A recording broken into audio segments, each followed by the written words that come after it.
It's the Flame Show. Powered by The Truth Talk Show. Download the True Talk Show Network radio app for your mobile device. If you're not dealing with Kay, it ain't the truth. Welcome to a hot episode of The Flame Show, where every topic we touch is straight fire. I am your girl, Kay TheTruth.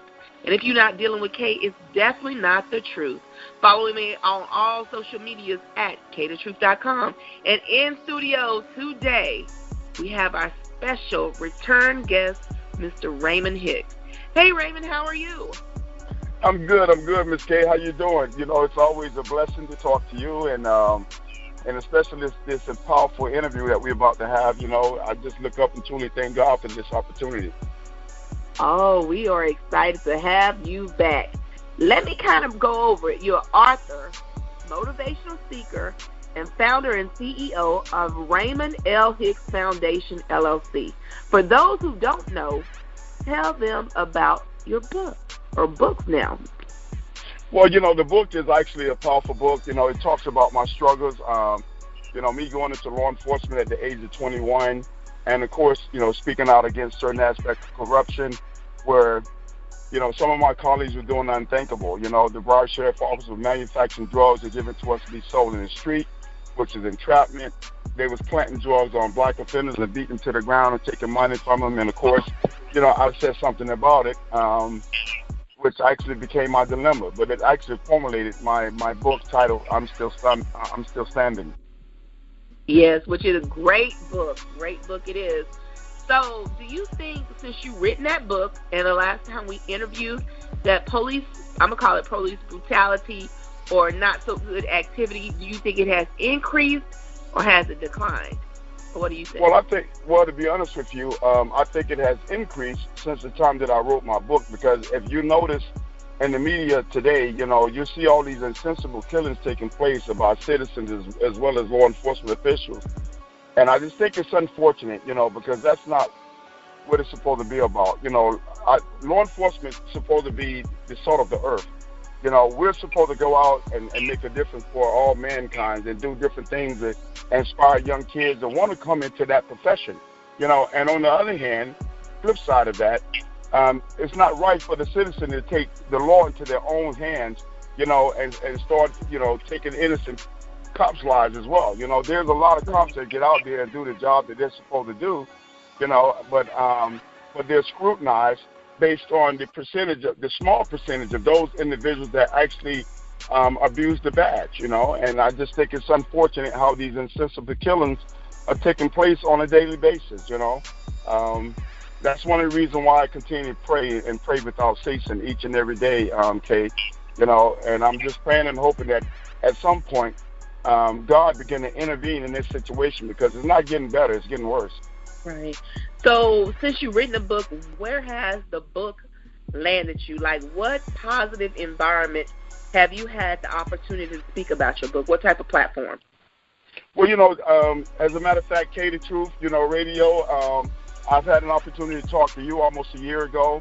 Of course, I've spoken to several radio stations out of New York, Chicago, North Carolina,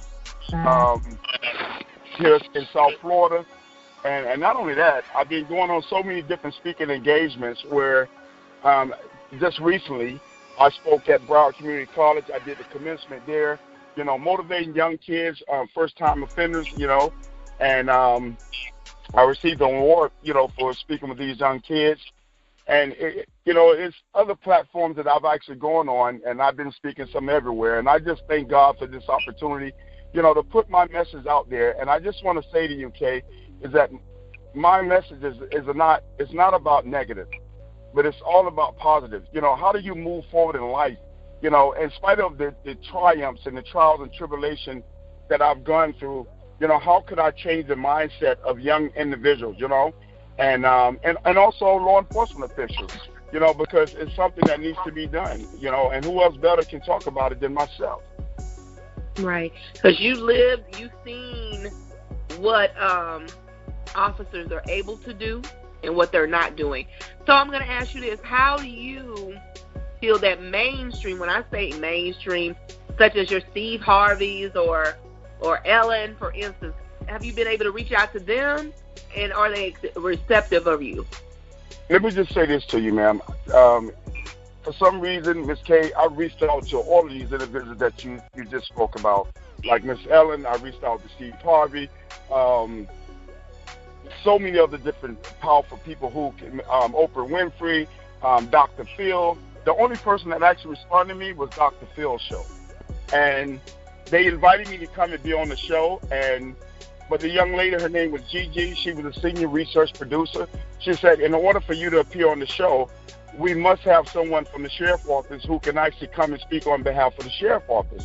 So when she made contact with whoever she made, with the administrators over there at the sheriff's office, they declined to be on the show. So, of course, she said, well, Mr. Hicks, I'm really sorry. I definitely wanted you to be on my show. We want to talk about these different things that have transpired in your life. But since the sheriff's office has refused and declined to be on the show, then there's a possibility that we may not be able to do the show. And no, I have not been afforded opportunity to speak publicly, or internationally. But I will say this: my book is actually going international because it's selling over in UK, the United Kingdom, and it holds a 99.5%. It's actually selling over in Australia. It holds a 99.5%. So. And here in the States, in the United States, the book is still at a 5-star, and it's been that way for the last 2.5 years now. So I just look up and give God the praise for what he's doing, in my life. But no, to answer your question, they haven't even afforded me the opportunity to speak here publicly. Do you not know, Kay, that I've reached out to the media here on numerous occasions? And I said, listen, you all said all these nasty things about me. I was a kingpin, we committed murder and all these other different things, over 350 kilograms of cocaine that was equivalent to $700 million. I said, I'm coming to you all, and I'm telling you that everything was fabricated based on the fact that I spoke out against corruption. Why won't y'all allow me an opportunity to speak? They have never, ever allowed me an opportunity to speak here publicly in South Florida. Wow. Crazy. I have a question, and I've actually seen it on your social media, and I think I asked this question to you before. Who polices the police? I knew you was going to ask that question because that's one of the questions that you asked me before, almost a year ago when you and I first spoke when I was actually in Atlanta. That's a good question. Who polices the police? Well, technically, you have the FBI. The Attorney General's office, you have the Department of Defense, you have FDLE. These are entities that actually supposed to engage in different types of situations that has the ability to investigate and bring forth the truth. But I will tell you that I'm going to sit down with the FBI down in Miami off of 826 and 2nd Avenue with a box of material. And when I spoke with the agent, I informed him of everything that transpired, and I was able to show him in writing, what happened to me. And he said, if this is not the highest level of public corruption. And I thought that they were going to conduct an investigation, but from that day to this day, I haven't heard anything back from anybody. So, again, as I said before, Kay, my speech is not about negativity. It's about positive. How do you move forward? What are you going to do after everything that you've gone through? And watching my mom being beat down to the ground where they were stabbing, cutting, my mother was shot. My dad hated cops, always sterilized how he'll blow a cop brains out if he ever crossed his path because he had several run-ins with the law. That's what implored me to go into law enforcement. But my dad knows, prior to him passing, that not every officer is the same. When I wore a uniform, Ms. Kay, I was one of these sharpest individuals that you would ever lay eyes on. In every aspect, I was sharp when it came down to SOP, the PMP, the Policy and Procedure Manual, SOP, which is Standard Order of Policy. And all these different things And not only that, I motivated so many different people, man. So they took something from me that I love, you know, but in the same token, I didn't stop there. I have not allowed everything that I've gone through to be a hindrance and a stumbling block in my life, but it has motivated me to be even better. And you may ask me this question, Ms. K. You may say, well, Raymond, well, how is it that you got better? Well, when I went to all these people, the governor's office, the inspector general's office, FDLE, the FBI, you know, and nobody did anything for me, I said, you know what? Okay, let me get down on my knees and continue to pray to God and ask God to intervene in the situation. I do want to ask you a question. When you talk about moving forward, I know your book is very much inspiring because it opened a window of opportunity for other officers to move forward and come out. Have any officers contacted you or came out since your book? Well, I will say this. There's a group of individuals in New York, you know, that actually have stood up for justice, you know, for what is right. And if I'm not mistaken, these gentlemen has actually gone to their department head and said, hey, you know, we're sick and tired of this, and something needs to be done about it. And they have taken a stand. But here locally, no. You know, you got to understand something, Kay. A lot of people are afraid to come out and speak about these type of issues, man, because it could cost them their pension. It could cost them their job. It could cost them to be retaliated against. It could actually even cost them their lives. So, you know, a lot of people are reluctant, you know, to come out and speak about these type of issues, man. But one thing about me is this: I'm not afraid of anyone. You know, the only person that I'm afraid. Am I saying I'm bad? Absolutely not. But the only person that I'm afraid of is my Lord and Savior, Jesus Christ. I'm not afraid of man. Man bleeds the same blood as I do, man. You know, but in the same token, but I'm not trying to go in that direction where I'm fighting against these people, because that's not what it's about. You would be pleased to know that I've shaken the hands of an individual who literally tried to take my life from me and told him, looking him directly in his eyes, and told him that I love him. That takes a lot to do that to someone who actually tried to kill you. That takes a lot. How did that make you feel, and how do you think that made him feel?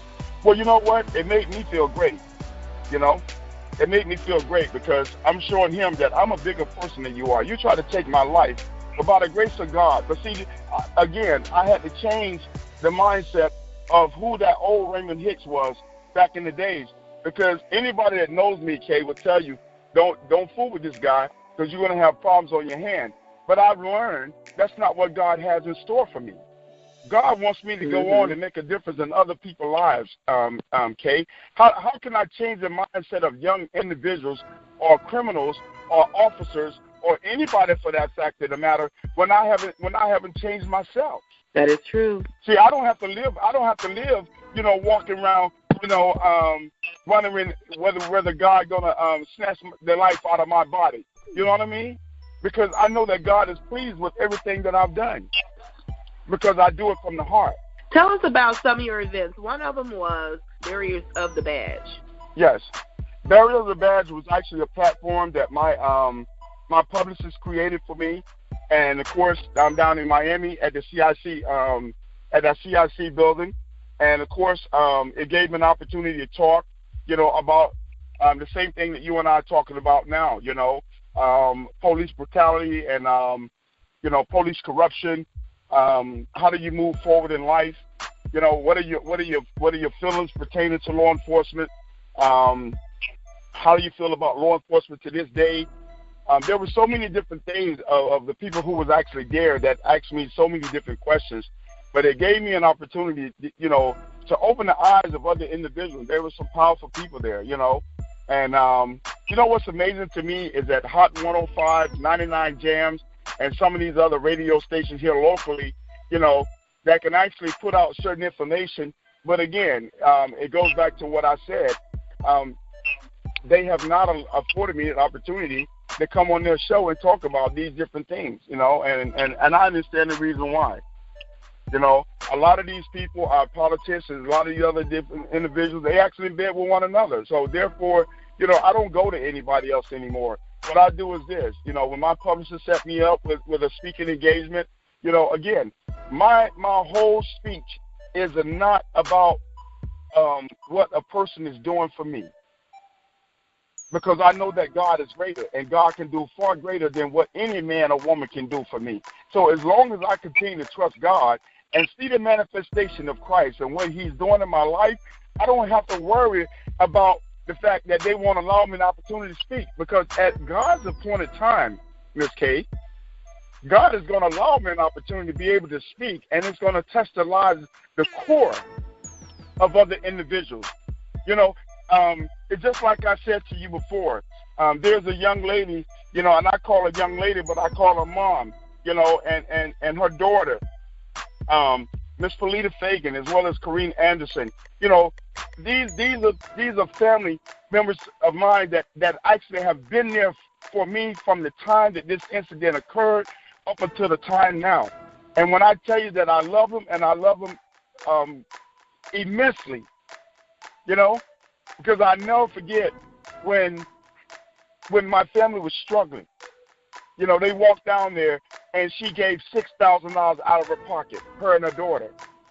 So I look up and I thank God for these family members. Why? And what's amazing to me is this right here. My immediate family didn't hardly do anything for me, but I have to give them a shout out today to let you know, Kay, that there are some powerful people that's out here. There are people who want to see young men and women go on to make a difference. And when I tell you they have given me 110% support, oh my God, it's beyond your comprehension. And I will love them to the day I die, as well as yourself, Miss Kay. I thank you for this opportunity, my sister. I really do. I thank you for this opportunity, because it's just like you say. Your name is your radio name is Kay the Truth. Don't come to me with no fabricated story. Come to me with realization. Come to me with the truth, because see, the truth will set you free. And I'm sitting here, and I can tell you right now that the truth will set you free, ma'am, because I'm free. So is that the advice you would give an officer who wants to come out? Would you tell them the truth will set you free? Or what advice would you give an officer who wanted to come step forward about bad behavior? The advice that I would give that man or woman that wears a uniform is that you take an oath and obligation to uphold the law, okay? And if you see anything playing out within your department, you should bring it to the forefront. You should say something about it. And the reason being is because guess what? If there's any type of retaliation, that's why they have a law they call the whistleblower. Right. You're supposed to be protected by the Whistleblower Act. Because why? The fact of the matter is that you are supposed to bring forth the truth. If a citizen does something wrong in the street and someone sees that person doing something, they call 911. Guess what? Police presence is going to be there. And what are they going to do? They're going to extract that person from that particular location, so that person doesn't continue with the crimes of the crimes he or she may have committed. So why is law enforcement exempt? That is true. So what you see in everything, and you know what's going on in law enforcement, which to me, when you talk about law enforcement, it's almost like power to me. They kind of go hand in hand. What do you think about the state of the world? As you can see, the things that's playing out on in the media every single day, and it's a shame and it's a disgrace that we all can't just love one another and respect one another. I'm even if you work with someone, you don't have to like that person, but you have to. If you work that person, you got to get along with them for the time that you're there. Because outside of work, I'm not going to invite you to my home because you're not welcome. Right. But when you talk about a lot of these different things that are playing out in the media right now today, throughout the world, the Word of God says you'll see rumors of wars. Nation rise up against nation. It says, but do not be alarmed. You see? So if I bring it back to reality, the only way that we're going to be able to counteract these things that's going on is that at some point, somebody has to get up and say, you know what? Okay, listen. No, I may not like you, but guess what? I don't have to hate you. Mm-hmm. And there's so much hate. There's so much hatred in this world today. I mean, look at the young man who tried to mow those people over, you know? And he took one young lady's life. And you heard what his mom said.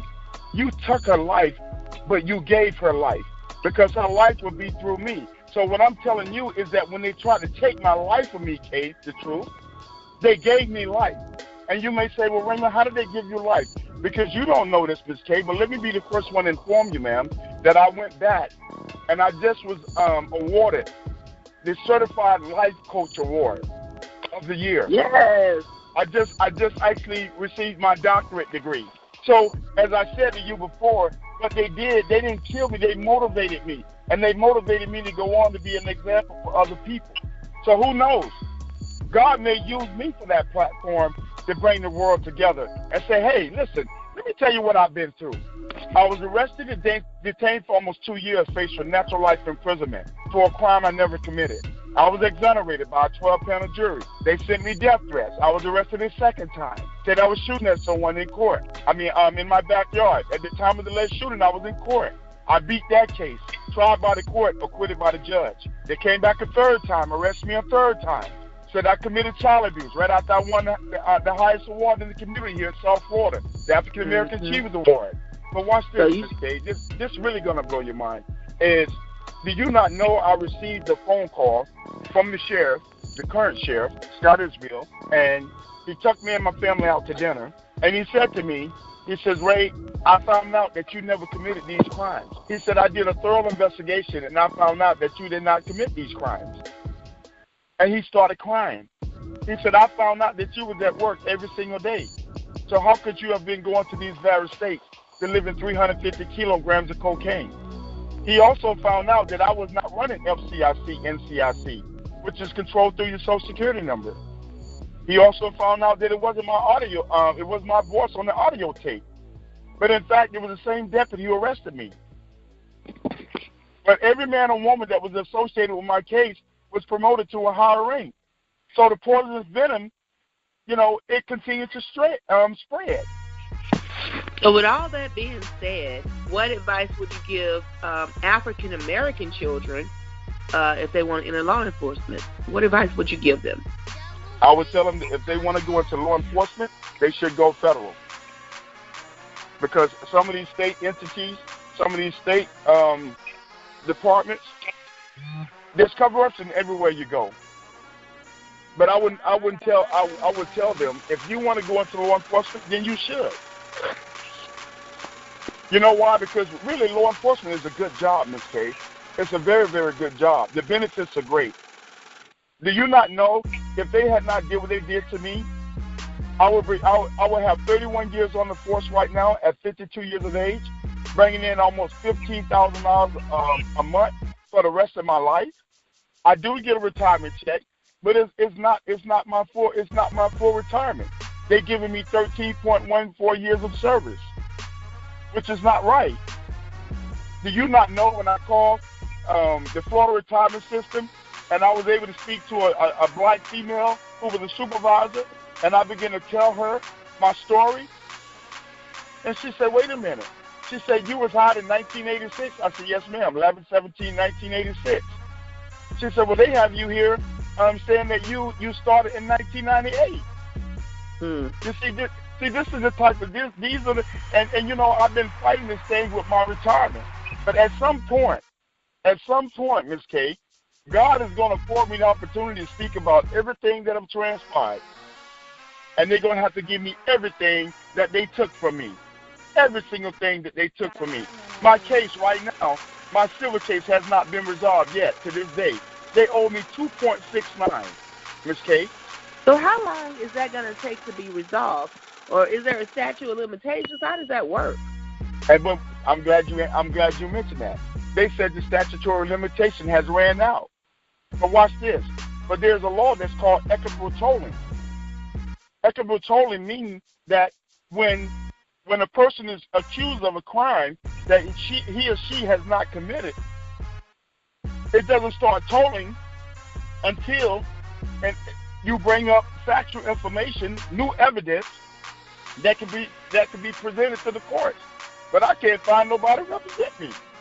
Now let me ask you a question. How is it that I go to trial, right? My family and I go to trial, and during the course of trial, they pick an all-white jury, which I didn't care. This was my civil case, where we filed for malicious prosecution, false arrest and imprisonment, a violation of my constitutional civil rights, supervision, retention, and destruction of evidence. And we go to trial, and my attorney give closing arguments, and he asked for 2.69, but the sheriff counsel see the jurors crying, and he called for a recess. And when he called for the recess, the judge said, well, I'm going to grant the recess, and we will convene on Monday morning. And when the judge came back that Monday morning, he said, before I bring the jury out, he said, I just want to rule in this case. And I looked at my attorney like, what is the judge talking about? Ray, just shut up and listen to what he has to say. I said, what do you mean shut up and listen to what he has to say? So the judge said he received a certified package, Ms. K, to his house from the defense counsel via FedEx, and he was prepared to rule in the case. Now, my question to you is this. How is it that anybody can send anything to the judge's home without the authorization or the knowledge of the opposing counsel? That's referred to as ex parte communication. Mm-hmm. Now watch this. This was not a bench trial. This was a jury trial. And do you not know the judge gave a directed verdict and kicked me and my family out of court? Now watch this. I filed a thorough complaint to the bar, telling the bar everything I'm telling you right now, and the listeners that's out there. And God is my witness, Ms. K. The bar gave the counsel 10 days to respond to my complaint. And do you not know there's a motion that was filed on behalf of my attorney, who I found out was in cahoots with them. And he filed this motion to get himself, from out of the hot water. Because we found out that judge who was presiding over the case, he said there was a Supreme Court order allowing him to try the case. There was never no order ever done by the Supreme Court. He was actually placed there by the general counsel from the Broward Sheriff Office. And my attorney filed the motion titled Relief from Judgment, stating that judge should have never presided over the case because there was never no Supreme Court order allowing him to try the case. So what happens when all this corruption takes place? I mean, that's just a lot of corruption. Well, to be honest with you, Ms. K, I don't know what else to tell you, in reference to how is it that these things play out. I can only tell you based on my experience, and I just think it's unfortunate that no one has done anything pertaining to this situation that happened to me. But I will tell you this, at God's speed, he will move in due time. There's a season and a time for everything. And I truly believe that God is going to allow me an opportunity to talk about a lot of these different things, and it will touch the core of other people, whether it be the citizen, whether it be law enforcement officials, whether it be nurses, whether it be doctors, whether it be lawyers, whether it be judges, whether it be citizens. Because if there's anyone that should be bitter, it should be me, Ms. K. Yes. But you also spent some time in jail, too. Yes, I served almost 2 years faced with natural life imprisonment. The time in jail, what were you thinking about? What were your thoughts? Well, they placed me in a hole for 5 months, total darkness. So if you can envision being in your bathroom for 23 hours a day, where you're allowed to come out 1 hour a day, that's the type of atmosphere that I lived in for almost 5 months. But I began to ask God, well, Lord, why? Why me? And God said, why not you? I need a good shepherd to go get my sheep and bring them unto me. He says, when all revenues has been exhausted, that's when I begin to manifest myself. So, Ms. K, as I stated to you before, they took me out of isolation. When they couldn't break me in the hole, they put me down in general population. If you ever saw the movie Raymond Hurricane Carter, you'll see Denzel when he was actually placed in the hole, and he began to start hallucinating, you know, and there was a time that he was almost losing his mind. But these college kids began to investigate his case, and this was really a true story. Raymond Hurricane Carter. But I said that to say this, man. When they put me down in general population, of course, I had this big fight with this gentleman out of Miami who saw my picture parade over the newscast. But Miss K, after I literally almost beat him to death, you know, God began to use me. I began to help so many brothers that was in there that was suffering. There were brothers that was taking trazodone, dioxazine, one of the strongest anti-drug medication that anyone could ever take. And those are sleeping pills. That's actually just because they couldn't cope with the situation that they was faced with. But I began to write case law for them. I began to help them spiritually, mentally, physically. I even won an award, and I was honored by the warden of the institution, ma'am, for saving a gentleman's life when the officer walked out the unit and left the unit unattended. If you had to change one thing about being a deputy, what would it have been? If I had to change one thing about me being a deputy, ma'am, my temperament that I used to have. And I learned that through my father.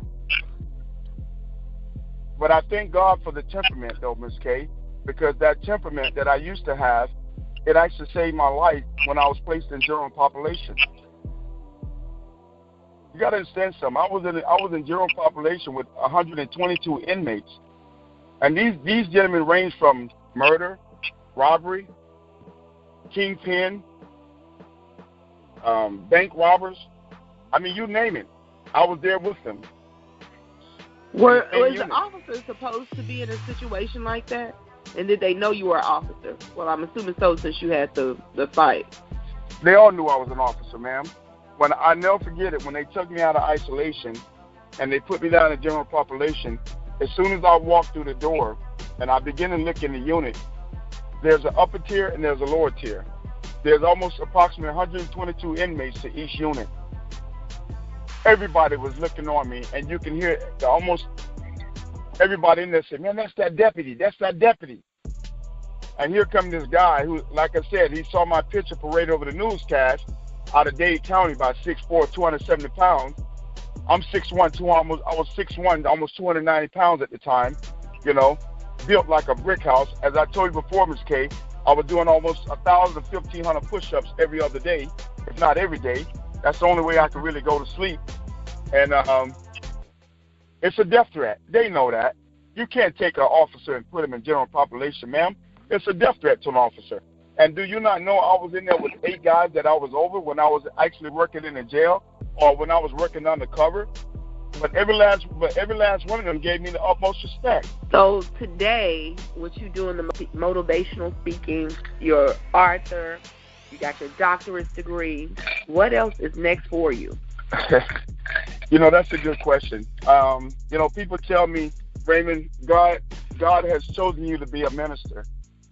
And I tell them each and every day, everywhere that I go, I'm ministering. I don't have to be within 4 walls to minister God's word. And I want to say to you is that I'm building a relationship with Christ that's so powerful. And I'm coming more closer to God each and every day.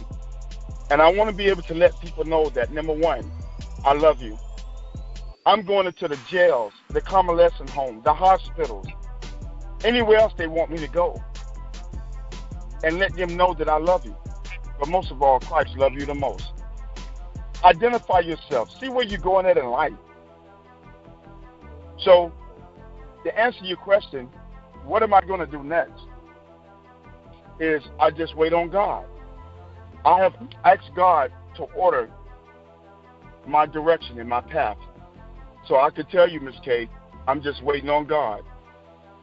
And whatever God has in store for me, it's for me. But I know that it will be a blessing to somebody else, because they're going to know that I'm coming to them with the truth. Do you not know I just spoke last week, Ms. K, at the Broward Community College, and the director of the technical institute said to me, "Oh my God," he said, "Mr. Hicks," he said, "I don't cry for anything." He said, "But your story is so real." He said, "Your story is so real, my brother." He said that I'm going to invite you to come back out and speak to my college students. Everybody that was actually sitting out there in the audience, Ms. K, was in tears. So many people came up to me. But see, I don't look for prestige, but I look to change the mindset of other individuals, ma'am. And that's what life is about. Should be about. But I want to thank you, Mr. Raymond Hicks, the man who suffered for being an upstanding deputy, the man who was incarcerated, wrongfully incarcerated, accused of being a drug dealer, for stopping by the Flame Show. But before we exit, I want you to leave us with some positive thoughts. The positive thought that I have for each and every one that's out there listening is that don't quit. When the tides are high and the depths are low, don't quit. When you only see one set of footprints, that's when you couldn't go no further. But God reached down and he began to carry you. I am on social media. You can find me on Raymond Hicks on Facebook. Of course, I'm on Instagram. It's titled "I'm Still Standing" by Raymond Hicks. I actually created the Raymond L. Hicks LLC Foundation that was actually incorporated through sunbiz.org. This foundation is to actually go out and help other individuals who may be going through difficult times, struggling. We're actually trying to raise money for the foundation. You know, it's a very positive foundation. Just recently at the park, we had an extravaganza back to school book bag giveaway, and oh my God, what a blessing! I put the pictures up on social media. I actually partnered with a young lady by the name of Ms. Mira Miller. She has a non-profit organization, 501c3. Her and I came together, and we must have given away over about 300 book bags with school material. You know, we had a cookout. Out at the park, you know, and it was such a blessing. And I just look up and just thank God for each and everything that he's doing, my sister. Okay, tell them where can they get the book, and tell them where can they give the donation. Yes, you can actually give the donation to the Raymond L. Hicks LLC Foundation, and also you can actually purchase my book through Amazon, Barnes & Noble, Walmart online, your Kindle Fire, as well as your public library. And I am your girl, Kay the Truth. If you're not dealing with Kay, it's definitely not the truth. But what you can do is Google me, baby, www.KayTheTruth.com, all social media at Kay the Truth. And this is the Flame Show, where every topic we touch is straight fire, and we out. It's the Flame Show. Powered by The Truth Talk Show. If you're not dealing with Kay, it ain't the truth.